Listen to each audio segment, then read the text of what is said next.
যুক্তরাষ্ট্রে অভিবাসন ও জননিরাপত্তা এই দুইটি বিষয়কে সামনে রেখে নতুন করে আলোচনায় এসেছে বাণিজ্যিক যানবাহন ড্রাইভিং লাইসেন্স ব্যবস্থা। এবার নিউ ইয়র্ক অঙ্গরাজ্যের বিরুদ্ধে কিছু গুরুতর প্রশ্ন তুলেছে মার্কিন পরিবহন বিভাগ। যুক্তরাষ্ট্রের পরিবহন মন্ত্রী খন ডাফি জানিয়েছেন, নিউ ইয়র্কে ইস্যু করা কিছু কমার্শিয়াল ড্রাইভিং লাইসেন্স নিয়ে ফেডারেল পর্যায়ে একটি পর্যালোচনা চালানো হচ্ছে।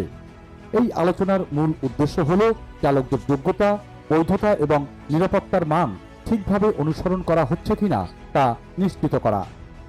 ডাফির মতে, বাণিজ্যিক যানবাহন যেমন ট্রাক ও বাস প্রতিদিন লাখো মানুষের জীবন এবং নিরাপত্তার সঙ্গে জড়িত। তাই এসব যানবাহন চালকদের ক্ষেত্রে কোনো ধরনের প্রশাসনিক দুর্বলতা থাকলে তা জননিরাপত্তার ঝুঁকি তৈরি করতে পারে। পরিবহন বিভাগ বলছে, নিউ ইয়র্কে ইস্যু করা কিছু নন ডোমিসাইলড কমার্শিয়াল লাইসেন্সের মেয়াদ অভিবাসীদের কাজের অনুমতির মেয়াদের সঙ্গে পুরোপুরি সামঞ্জস্যপূর্ণ নয়। এমনকি কিছু ক্ষেত্রে লাইসেন্সের মেয়াদ স্বয়ংক্রিয়ভাবে দীর্ঘ সময়ের জন্য নির্ধারিত করা হয়েছে বলে দাবি করা হচ্ছে। এই পরিস্থিতিতে ফেডারেল সরকার নিউ ইয়র্কে প্রায় $7.30 কোটি মহাসড়ক তহবিল নিয়ে সতর্ক অবস্থানে রেখেছে। তবে এখনো চূড়ান্ত কোনো সিদ্ধান্ত নেওয়া হয়নি। রাজ্য সরকারকে তাদের অবস্থান ব্যাখ্যা করার জন্য নির্দিষ্ট সময়ও দেওয়া হয়েছে। অন্যদিকে এসব অভিযোগ অস্বীকার করেছে নিউ ইয়র্ক অঙ্গরাজ্য। রাজ্যের মোটর ভেহিকেল বিভাগ জানিয়েছে, তারা ফেডারেল আইন ও নির্দেশনা অনুসরণ করেই লাইসেন্স ইস্যু করে এবং প্রয়োজনীয় যাচাই বাছাই প্রক্রিয়া সম্পন্ন করা হয়।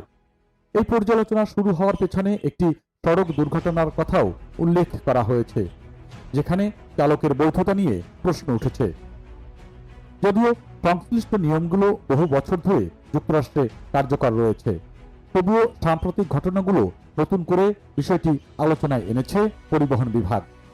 মার্কিন পরিবহন মন্ত্রী স্পষ্ট করে বলেছেন, এই উদ্যোগ কোনো রাজ্যের বিরুদ্ধে নয় কিংবা রাজনৈতিক উদ্দেশ্য প্রণোদিতও নয়, বরং সারা দেশে একটি অভিন্ন নিরাপত্তা মান নিশ্চিত করাই এর মূল লক্ষ্য। বিশ্লেষকরা বলছেন, সামনে নিউ ইয়র্ক ও ফেডারেল সরকারের মধ্যে আলোচনার মাধ্যমে বিষয়টি সমাধান হতে পারে। তবে অভিবাসন, নিরাপত্তা ও প্রশাসনিক স্বচ্ছতা এই তিনটি বিষয়ই এখানে সমানভাবে গুরুত্বপূর্ণ হয়ে উঠেছে।